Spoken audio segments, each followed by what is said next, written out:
Hi friends, చూడండి మేము పచ్చి పులుసు చేస్తూ ఉన్నాం.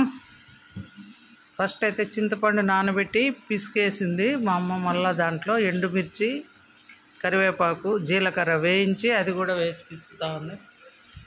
ఇంకేం వేసినామా? ఉప్పు, ఫైనల్గా ఎర్రగడ్డలు కూడా వేసుకున్నాం.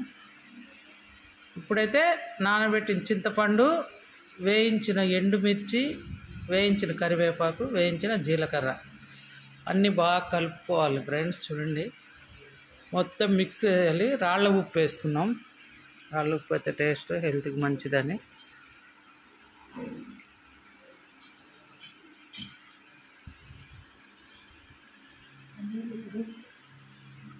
విజ్జి వాటర్ దామా, ఈడ లేవు, అయిపోయినాయి.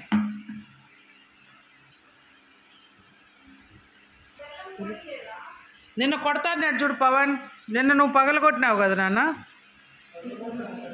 దీంట్లో కొద్దిగా బెల్లం వేసుకుంటే ఆ కారం అనేది ఉండదు, టేస్ట్ బాగుంటుంది ఫ్రెండ్స్.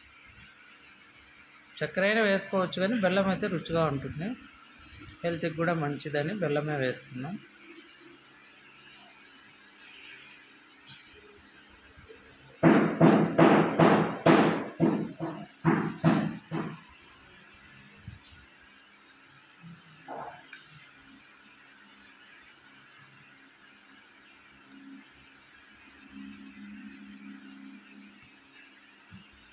దంచినాడా బాగా? వేయి, కొంచెం వాటర్ వేయి. మళ్ళీ ఎక్కువైతే పులుపు తగ్గిపోతుంది. కొంచెం బెల్లం వేయి. ఓకే, అది కరగద్దా? దంచి కదా వేయాలా?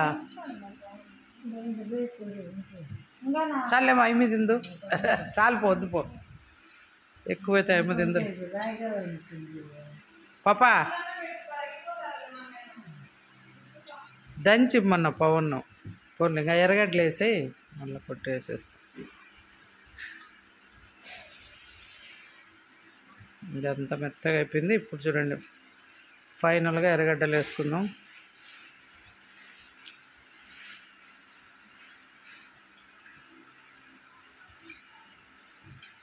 పచ్చి పులుసుతో ఎర్రగడ్డలు సూపర్ టేస్ట్ వస్తాయి ఫ్రెండ్స్. మనం అన్నంలో కలుపుకొని తినేటప్పుడు అవేం వేయించనక్కర్లే, పచ్చివే వేసుకున్నాం. అడుగులు వద్దులే, మావే వదిలే. మన కాళ్ళతో మట్టి.